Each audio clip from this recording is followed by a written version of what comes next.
అదేదో నేనే రాజు నేనే మంత్రులు మొత్తం వాడే అన్నట్టుగా అన్ని వీళ్ళే. నిన్నటి రోజు చార్జ్ షీట్ చూసా, ఇక్కడ సంతకం ఎవరిదంటే ఆ క్లయింట్ ఎందుకు పెడతాడు ఆ పైన తోడు, వాడు బెట్ల వీడు బెట్ల, కానీ సంతకం మాత్రం వచ్చేసింది. అది కూడా వీళ్ళే అన్ని ఎవిడెన్స్ చేసి అవును వీడు 10 లక్షలు కట్నం తీసుకున్నాడని పైన తోడు చెప్పాడంట. వాడు చూశాడు మరి వీడు 10 లక్షలు తీసుకున్నట్టు. ఓనా చూసిన వాడు ఏమన్నా బందర కొట్టుకొచ్చి సాక్ష్యం చెప్తాడా? అది లేడవలేదు. సో ఇవన్నీ తప్పుడు సాక్ష్యాలని క్రాస్ ఎగ్జామ్ లో కోర్టులో కొట్టేస్తారు. కానీ ఇలా జరగడానికి సంవత్సరాలు అయిపోతుంటది. దీని వల్ల లేట్ అవుతుంది గాని ఎప్పటికైనా ప్రతి 498 కేసులు 100లో 97% మగవాళ్లు నిర్దోషులుగా బయటకు వస్తారు. ఎక్కడో ఒక 3 కేసులు బలమైన ఆధారాలు ప్రొడ్యూస్ చేసుకుంటారు, జడ్జి గారు కూడా నమ్ముతారు. అటువంటి పర్సన్సే ఆ మగవాళ్ళని గతంలో ఉన్న కేసులు కూడా చూసి దాన్ని బట్టి పనిష్మెంట్ పడుతుంది. ఈ ప్రతి సాఫ్ట్వేర్ ఎంప్లాయీస్ లో గాని చదువుకున్న ప్రతి మగవాడు గాని ఎవడు తప్పు చేయలేని దౌర్భాగ్య పరిస్థితి. ఏంది మేడం, ఎందుకు చదువుకున్నాము, ఎందుకు ఉద్యోగాలు తెచ్చుకున్నాం అనిపిస్తుంది మేడం ఇప్పుడు పరిస్థితి. ఇప్పుడు మీకంటే మీ ఫ్రెండ్స్ లో చదువు ఆపేసి చిల్లర కొట్టు పెట్టుకున్నాడు ఏందే అని అంటాడు పెళ్ళాన్ని. అవును, 4 తన్ని మాట్లాడతాడు. చదువుకు పనికి రాకుండా తాగుడు గుట్లో గుమస్తాలా ఉన్నాడు, తాగి ఇంటికి వచ్చి పెళ్ళాన్ని దంతాడు. వాడి పెళ్ళం వాడి మీద కేసు పెట్టదు. ఒకవేళ పెట్టినా వాడు దులుపుకుంటాడు. వీళ్ళింట్లో వాళ్ళింట్లో ఇద్దరింట్లో గొడవలకి గట్టిగా అరుస్తాడు, బూతులు తిడతాడు. వాళ్లే అసలు స్టేషన్ దాకా పోరు. అంటే ఇప్పుడు మా పేరెంట్స్ మీద ఇంకా 498 ఇంకా ఎవరి మీద 498 పెట్టలేదు. డివిసి 12 పెట్టింది, సెక్షన్ 12. నెక్స్ట్ ఒక 1 వీక్ 10 days లో ఆ గడియలు కూడా వచ్చేస్తాయి 498A. అది అసలు వచ్చింది అనుకో, ఇప్పుడు నీకు కౌంటర్ ఇంకా తేలిక అవుతుంది. ఇది ఎందుకు కాపురానికి రావట్లేదంటే అతను క్రూయల్టీగా బిహేవ్ చేస్తాడు, 4 గోడల మధ్య నేను మీతో చెప్పుకోలేకపోతున్నాను, నేను అతనితో కలిసి ఉండలేను అంటది. మరి కలిసి ఉండలేనప్పుడు డైవర్స్ చేసుకోవాలి కదమ్మా అంటే, అవునండి ఇతను మగవాడుగా పనికిరాడు, మరి నా జీవితం నాశనం చేశాడు, నాకు నష్టపరిహారం ఇస్తే నేను విడాకులు చేసుకుంటాను అన్నట్టుగా మాట్లాడతారు. అన్ని వాళ్లే చెప్పేస్తారా, మనం జస్ట్ విని క్లైమాక్స్ లో మనల్ని పిలుస్తారు, ఏమబ్బాయి ఎంత కడతావు అన్నట్టుగా. ఇప్పుడు పేరెంట్స్ మీద మళ్ళీ 498 పడకండి డిస్టెన్స్ పిటిషన్ ఏమైనా వేయగలం మేడం మనం? అలా వేయలేమురా, వేసాక గానీ ఏమీ కాదు. 498 వేస్తే పెట్టిన సెక్షనే తప్పుడు సెక్షన్. మా ఇంట్లోంచి వెళ్ళిపోయే 3 ఏళ్లు అయిపోయింది, ఇంకేం క్రూయల్టీ, దాని బొందా దాని బూడిద, కాపురానికి రమ్మని అడిగితే ఇన్ని కేసులు ఇన్ని సెక్షన్లు పెట్టింది, ఇష్టమైతే రమ్మను కష్టమైతే విడాకులు ఇచ్చేమను, 2 కోట్లు ఆస్తి, మా అమ్మ మా నాన్న నా కిడ్నీలు అమ్మినా కూడా రావు, మేము కట్నం తీసుకోకుండా చదువుకుని ఉద్యోగాలు తెచ్చుకుని ఎంత పెద్ద తప్పు చేసినప్పుడు అర్థం అవుతుంది సార్. ఏ తాగుబోతుడు కొట్లో సీసాలు అమ్మినా బతికేయచ్చు బంగారం లాగా. ఇప్పుడు పరువు కోసం ఉద్యోగాల్లో ఫారెన్ వెళ్ళాలంటే కేసులు ఉండకూడదని, లేకపోతే తల్లిదండ్రుల్ని బయటికి వీధిలోకి రప్పించడం ఎందుకని, వీటన్నిటికీ ఆలోచించే మీరు ఇంత కాంప్రమైజ్ గా తగ్గి ఉంటుంది. ఎందుకంటే కొట్టకుండా కొట్టారని కేసు కట్టినప్పుడు కొట్టేస్తే పోలా, ఎలాగో కేసు అదే కదా.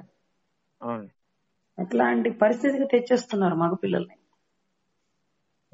ఇప్పుడు ఆ కేసు పడకుండా మనం ఏం ఆపలేమమ్మా, పడితే మాత్రం ఏం ఇబ్బంది లేకుండా 498 స్టే ఇవ్వండి, లేకపోతే పేరెంట్స్ కి పర్మిషన్ ఇవ్వండి అటెండ్ కాకుండా అని, లేకపోతే 498 అనే తప్పుడు కేసు అని చెప్పి అదే క్వాష్ చేయించాడు అంటే ఎఫ్ఐఆర్ క్వాష్ అయిపోతుందేమో చూడాలి. డివిసి కూడా చేయొచ్చమ్మా, డివిసి కూడా చేసేయచ్చు, తల్లిదండ్రులు కోర్టుకి రాకుండా చేసేయచ్చు, డివిసి కూడా క్వాష్ చేసేయచ్చు. DVC I think it was not applicable. Why? Because ఆవిడ వెళ్ళిపోయి 2 ఏళ్లు పైన అయిపోతుంది కదా. ఆవిడ వెళ్ళిపోయి 15 నెలలు అవుతుంది. 15 నెలలు అవుతుందా? 15 నెలలు అవుతుంది. ఓకే. డొమెస్టిక్ వైలెన్స్ అంటే ఇంట్లో ఉన్నప్పుడు జరిగిన ఘటన. ఒకవేళ వెళ్ళిపోయి 15 నెలలు అయితే 15 నెలల క్రితం జరిగిన గొడవ గురించి ఇప్పుడు అడుగుతుందా? అవును. అదేదో దొంగల 6 నెలల కుక్కలు మురిగినట్టుంది. అంతే. సో ఎప్పుడైతే ఇన్సిడెంట్ జరిగిందో అప్పుడే అడగాల, అప్పుడే క్వశ్చన్ చేయాలి, అప్పుడే కేసులు వేయాల. అదంతా వదిలేసి 15 నెలల తర్వాత ఇప్పుడు డివిసి పెడితే ఏ రోజు ఏ టైంలో ఏ ఘటన జరిగిందో వాళ్ళు ఏం రాశారో మరి పోలీసు వారు ఏమి సబ్మిట్ చేశారో కోర్టులకి అంటే అంటే ఎఫ్ఐఆర్ ఏం లేదు, డైరెక్ట్ గా పోలీస్ స్టేషన్ కోర్టు నుంచి మాకు నోటీస్ వచ్చింది, అంటే పోలీస్ నుంచి అయితే ఇంకా రాలేదు. అంటే డీవీసీ అంటే డైరెక్ట్ గా కోర్టులో వేసేదమ్మా. 498 అంటే ఇక్కడ వేస్తారు. ఇక్కడ వేసినప్పుడు మేము అడుగుతాం ఎక్కడ క్రూయల్టీ జరిగింది, ఎప్పుడో 15 నెలల క్రితం జరిగిందా, ఇప్పుడు జరిగిందా అని అడుగుతాం. డీవీసీకి మెయింటెన్స్ ఇవన్నీ డైరెక్ట్ గా కోర్టు నుంచి ఇచ్చేవి. డొమెస్టిక్ వైలెన్స్ యాక్ట్ అని కోర్టు నుంచి ఇచ్చేది. కానీ ఆ వైలెన్స్ ఎక్కడ జరిగింది, ఏ టైంలో జరిగింది, ఏ ప్లేస్ లో జరిగింది, అసలు ఆ టైంకి ఆ ప్లేస్ కి నా క్లయింట్ అక్కడ లేడని మనం నిరూపించుకోవచ్చు. అది ఆటోమేటిక్ గా ట్రయల్ లోనే కేసు కొట్టేస్తారు. బట్ ట్రయల్ జరగడానికి టైం పట్టిద్ది. ఈ లోపు తల్లిదండ్రులు కోర్టుకి అటెండ్ అవ్వకుండా హైకోర్టు నుంచి ఒక పిటిషన్ తీసుకొద్దాం. అప్పుడు నువ్వు ఒక్కడివే అవుతావు. నువ్వు ఒక్కడివే అప్పుడప్పుడు వాయిదాకి వచ్చి ఫైట్ చేస్తా ఉండొచ్చు. ఈ లోపు ట్రయల్ కి వస్తుంది. ఆవిడ ఏదైతే డేట్ లో వైలెన్స్ జరిగిందంటదో, ఇంత బంగారం అంత బంగారం అంటదో, ప్రతి దానికి బర్డన్ ఆఫ్ ప్రూఫ్ ఆ అమ్మాయిది. ఎందుకంటే ఆరోపించింది కాబట్టి ఆధారాలు కూడా తీసుకురావాల్సిన అమ్మాయే. మేడం ఇంకోటి మేడం, వాళ్ళ నాన్నకి 15,000 వస్తుంది, వాళ్ళ అమ్మకో 15,000 వస్తుంది, వాళ్ళ తమ్ముడికో 25,000 వస్తుంది. వాళ్ళు 55 లక్షలు ఎక్కడి నుంచి తెచ్చారో ముందు అది అడుగుదాం మనం.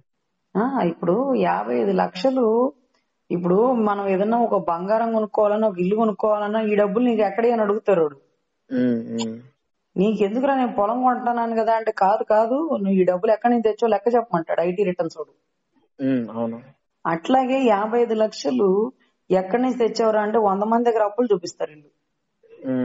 వీళ్ళంతా తెలివిగల సమర్థులు.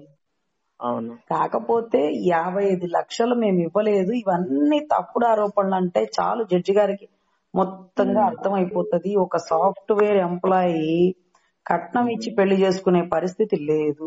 ఒకవేళ ఆ అమ్మాయి కట్నం ఇవ్వాల్సి వచ్చినా అంతకి 10 ఎక్కువ ఉన్న వాడికి అంత కట్నం ఇస్తారు. ఇప్పుడు నీకు 50 లక్షలు ఇచ్చారంటే నీకు దగ్గర ఒక 20-30 కోట్లు ఉండాలి. అప్పుడే నీ కెపాసిటీ 50 లక్షలు తీసుకునే దమ్ము కెపాసిటీ నీకు ఉంటది. సో నీ దగ్గర కనీసం ఒక 1 కోటి రూపాయల ప్రాపర్టీ లేదు, ఒక 20-30 లక్షల ప్రాపర్టీస్ లేవు, కనీసం ఒక 50 లక్షల ప్రాపర్టీ లేకుండా నీకు ఎదురు 50 ఎందుకు ఇస్తారు? వాళ్ళ పిల్ల సంపాదిస్తుందిగా. అసలు సాఫ్ట్వేర్ దాంట్లో కట్నాలు అనే పదమే లేదు. ఆ విషయం జడ్జి గారికి బాగా తెలుసు. ఎవరు ఎన్ని పెట్టినా సరే ఇవన్నీ ఆరోపణలేదమ్మా, ఏమో రాస్తారులేమ్మా లాయర్లు అంటుంటారు. ఎందుకంటే నిన్న బందర్ కోర్టులో కేసు జరిగినప్పుడు పాపం ఒక పెద్ద ఆవిడ 75 ఏళ్ల ఆవిడ 85 ఏళ్ల ముసలాయన నువ్వు A1 A2 గా పెట్టేశారనమాట. అది A2 A3 గా పెట్టేశారు తల్లిదండ్రిగా. వాళ్ళు నడవలేరు, కూర్చోలేరు, ఒక చెయ్యి పట్టుకొని నడిపించాలి. వాళ్ళంట 120 కేజీలు బరువున్న ఒక ఆవిడ మీద చంపడానికి ప్రయత్నం చేసిందంట. ఒక 75 ఏళ్ల ముసలిది 2 చేతులు పైకెత్తలేదు, చెయ్యి పట్టుకుంది, నడవలేదు. హత్యాయత్న కేసు పెట్టేపోయింది అమ్మాయి ఆవిడ మీద. ఇప్పుడు బ్యాంక్ స్టేట్మెంట్లు అడుగుతారా ఎఫిడేట్ లోని? ఇప్పుడు బ్యాంక్ స్టేట్మెంట్లు అంటే ఎట్లా, అది దేనికంటావు? ఆ అమ్మాయి అంటే ఇప్పుడు నాకు నెలకి 2 లక్షల శాలరీ వస్తుందని రాసింది, నాకైతే అంత రావట్లేదు.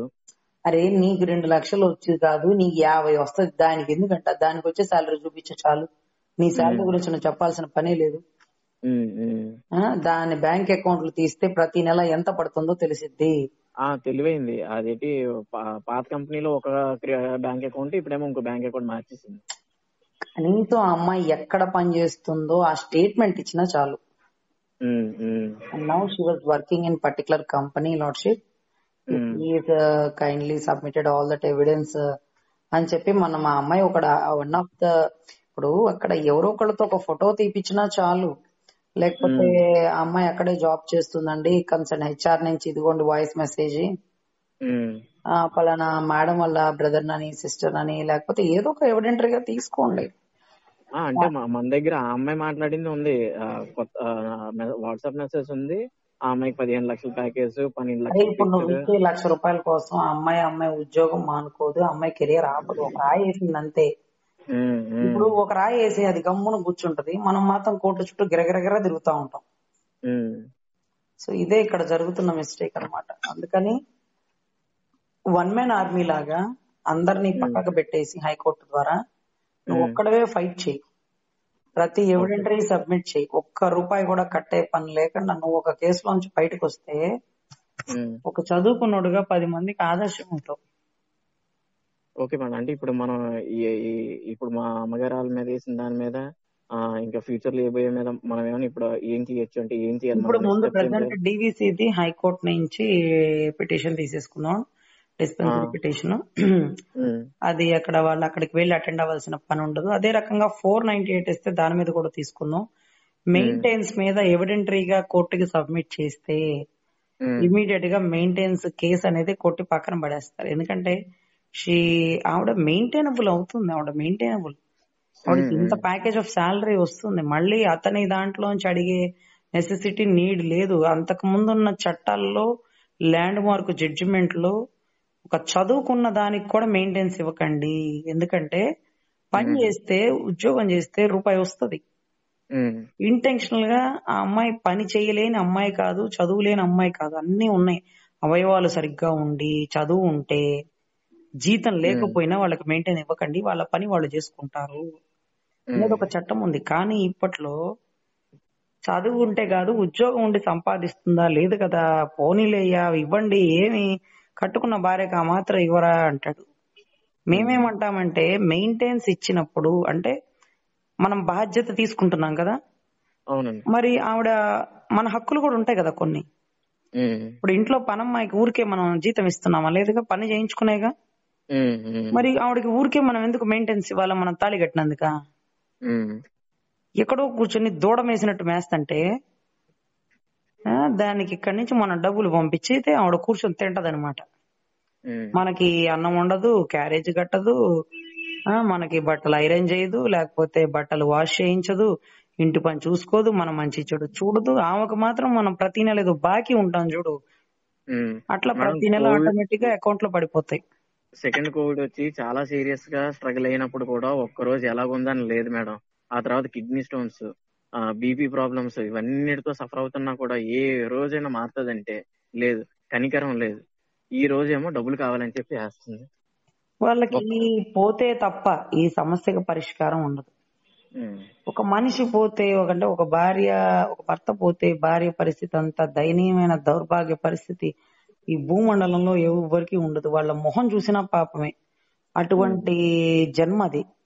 అటువంటి దరిద్రపు జీవితాల నుంచి వీళ్లే ఏరుకోరి మొగుడిని చంపేసి తెచ్చుకుంటున్నారంటే అసలు ఆశ్చర్యం అవుతుంది. వాడు చావడానికి వీళ్లే కారణం అవుతున్నారు, కుదరకపోతే వాడిని చంపేస్తున్నారు. ఇప్పుడు చచ్చిపోవడానికి కాదు మేడం, నేను చచ్చిపోతే మళ్ళీ మా పేరెంట్స్ మీద వస్తాయి, వాళ్ళకి అండగా నిలబడాల్సింది నేనే, అందుకే బతుకుతున్నాను. ఇంకా బతకడం కాదమ్మా, ఇప్పుడు తప్పు చేసినోడికి శిక్ష పడాలా. మనం ఏం తప్పు చేసాం? చదువుకొని తప్పు చేసామా? ఏ అలవాట్లు లేకుండా తప్పు చేసామా? నీతిగా ఉండి తప్పు చేసామా? రూపాయి కట్నం తీసుకోకుండా తప్పు చేసామా?